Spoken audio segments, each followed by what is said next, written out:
Hi friends, Freya, the Viking vampire goddess here. So this is part 4.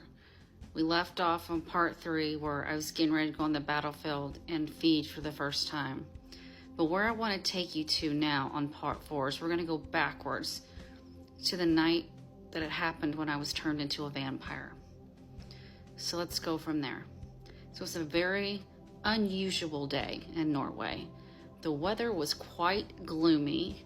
The atmosphere quite chaotic.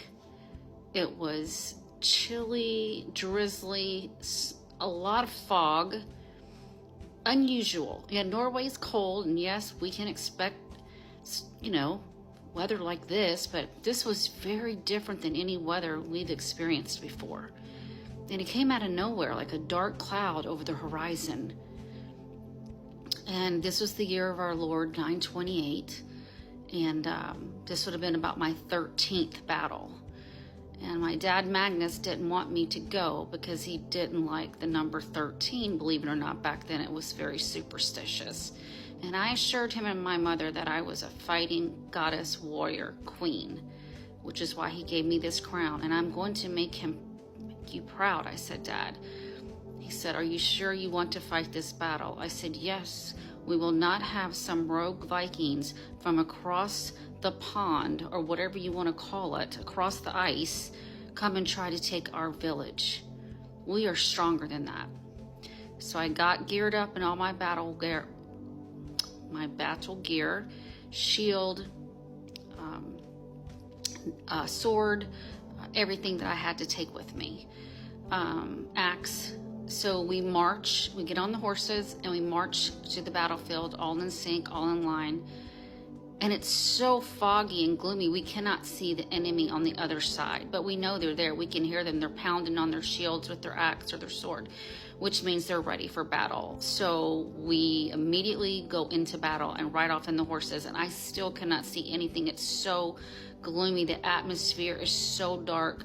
The skies are dark. It's like nothing I've ever seen. I've never fought in this type of weather or type of scenario. And then all of a sudden I just felt, someone attacking me, hitting me. And so I was hitting back, and I couldn't really see who I was fighting. My dad was yelling, Freya, Freya, where are you? Where are you? Retreat, retreat, retreat. We cannot fight this enemy, retreat. And I was looking around and I could not find him because I could not see a thing. That's how foggy it was. And it was so cold. I'll never forget how cold I was. Even though we wore very warm clothes, fur and everything, I was freezing. And then this person was still coming at me. So I was yelling, Dad, this person won't get away from me. And then I hear my dad off in the distance, Freya, hurry, we're coming for you. And then all of a sudden, out of nowhere, I hear this piercing into my chest, a pain I've never felt before, ever. I know now I have been stabbed by a sword.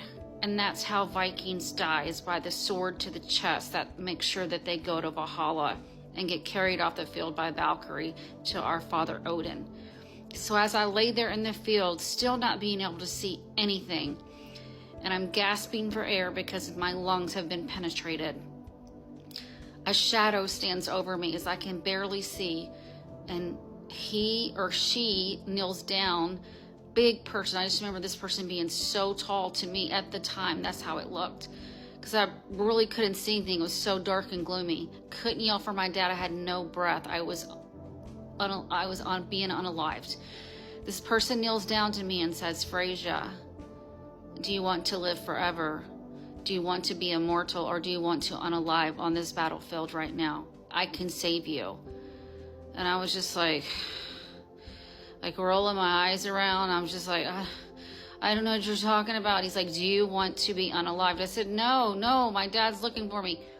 He said, you must drink this. And all I saw was like a shadow move up like this, and then a shadow come over my mouth.